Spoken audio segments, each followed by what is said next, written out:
Hello everyone welcome to Pihu education. आज video रे आपण मानक पई रहिछि चतुर्थ मासिक क्लस्टर स्तरीय बैठक बा फोर्थ एमसीएम रो रिजोल्यूशन आपण माने विद्यालय स्तर रे किपरि रजिस्टर रे लिखिबे से प्रसंग को नहीं आज वीडियो चलंतु डेरी न करी आज वीडियो स्टार्ट करिबा। फोर्थ एमसीएम रिजोल्यूशन अधिवेशन नंबर तारीख आपण माने लिखिबे अद्यता एतिकिरिख ए 12 दिन दिबा 1 घटिका समय आंभ सरकारी उच्च प्राथमिक विद्यालय रामचंद्रपुर परिसर रे समस्त शिक्षक शिक्षयित्री मानक नहीं एक बैठक अनुष्ठित हो जाइछि। उक्त बैठकर मुख्य उद्देश्य थिला चतुर्थ मासिक क्लस्टर स्तरीय बैठक 2025 विषय रे आलोचना। बैठक रे विद्यालय समस्त शिक्षक शिक्षयित्री उपस्थित थिले।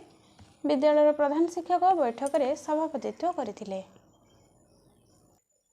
उल्लेख थाउ कि directorate of teacher education and SCERT Odisha Bhubaneswar को परिपत्र नंबर 5960 तारीख 25/9/2025 अनुଯାयी सारा राज्य रे चतुर्थ मासिक क्लस्टर स्तरीय बैठक 18/10/2025 तारीख दिन अनुष्ठित हेबार निर्देश रही।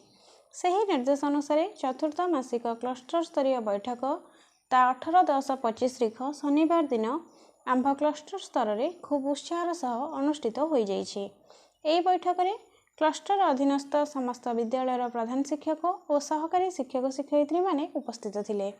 उक्त चतुर्थ मासिक क्लस्टर स्तरीय बैठक में होइथिबा आलोच्य प्रसंग गुड़ी को आंभ विद्यालय समस्त शिक्षक शिक्षयित्री वृंद को अवगत कराइबा निमंते विद्यालय प्रधान शिक्षकों सभापतित्व रे आज बैठक अनुष्ठित हो जाइछि। बैठक रे निम्न आलोचना मान करा जायथिला। बैठकर प्रारंभ रे विद्यालय प्रधान शिक्षक चतुर्थ मासिक क्लस्टर स्तरीय बैठकर आलोच्य विषय गुड़ी को अवगत कराइथिले। आलोच्य प्रसंग गुड़िक थिला 1 रे पूर्व बैठकर विवरणी पठन, 2 रे अक्टोबर मासर शैक्षिक कैलेंडर शिशुबाटिका प्रथम द्वितीय और तृतीय श्रेणी पई, 3 रे श्रेणी परिचालना बहुश्रेणी को नहीं भाषा और संख्या ज्ञान संपर्कित, 4 रे नमूना पाठटिका और शिक्षकों गतिविधि योजना, 5 रे शिक्षकों पाठटिका प्रस्तुति और उपस्थापना, 6 रे विद्यालय परिदर्शन आलोचना, 7 रे शिक्षण सोपान रजिस्टर, 8 रे विद्यालय स्तरीय पठन प्रोत्साहन अभियान पढ़िबा गढ़िबा ओडिशा, 9 रे वर्णाली कार्यक्रम। बैठकर प्रारंभ रे सीएचसी महोदय समस्त को स्वागत जणाइबा सह आज दिनर कार्यसूची संपर्क में सूचना प्रदान करथिले। तत्पर पूर्व बैठकर विवरणी पाठ करा जिबा सह पूर्व बैठकर विषय वस्तु संबंध में पुनरालोचना करा जायथिला। एहा परे अक्टोबर मासर शैक्षिक कैलेंडर विषय आलोचना करा जायथिला। अक्टोबर मास पई शिशुबाटिका प्रथम द्वितीय और तृतीय श्रेणी पई भाषा और गणित विषय रे थिबा फलाफल बा शिक्षण फलाफल विषय आलोचना करा जायथिला। तत्पर बहुश्रेणी परिचालना किपरि करा जिवो, नमूना पाठटिका प्रस्तुति आदि विषय विस्तृत आलोचना करा जायथिला। शिक्षक मानक द्वारा मौलिक साक्षरता और संख्या ज्ञान संपर्कित नमूना पाठटिका और शिक्षकों गतिविधि योजना संपर्क में आलोचना करा जायथिला। उपस्थित शिक्षक शिक्षयित्री माने विद्यालय परिदर्शन आलोचना करथिले। शिक्षक माने भेन्यू स्कूल परिदर्शन करी सही विद्यालय भौतिक और शैक्षिक परिवेश संपर्क में पर्यवेक्षण करथिले एवं विद्यालय शैक्षिक वातावरण और उन्नति पई मतामत मध्य देथिले। परे शिक्षण सोपान रजिस्टर पूरण संपर्क में आलोचना करा जायथिला। तत्पर विद्यालय स्तरीय पठन प्रोत्साहन अभियान पढ़िबा गढ़िबा ओडिशा विषय आलोचना करा जायथिला।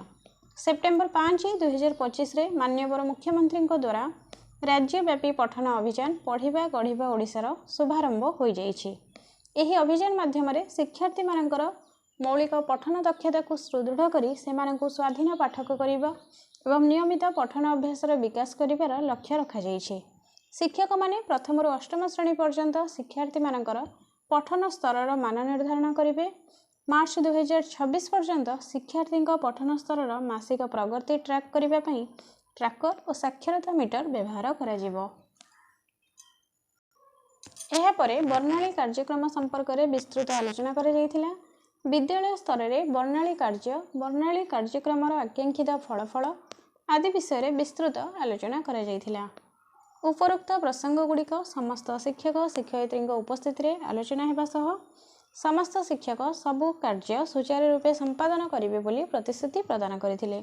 शेष में समस्त को धन्यवाद अर्पण पूर्वक आज सभा को सांग कर सभा शेष में प्रधान शिक्षक स्वाक्षर एवं उपस्थित शिक्षक शिक्षयित्री स्वाक्षर रही आज वीडियो। आशा करुँची वीडियोटी आपण मान काम निश्चय आसब। जदि वीडियोटी भल लगी थाए तेबे लाइक करेंगे, शेयर करेंगे एवं आम चैनल को सब्सक्राइब करेंगे। Thank you.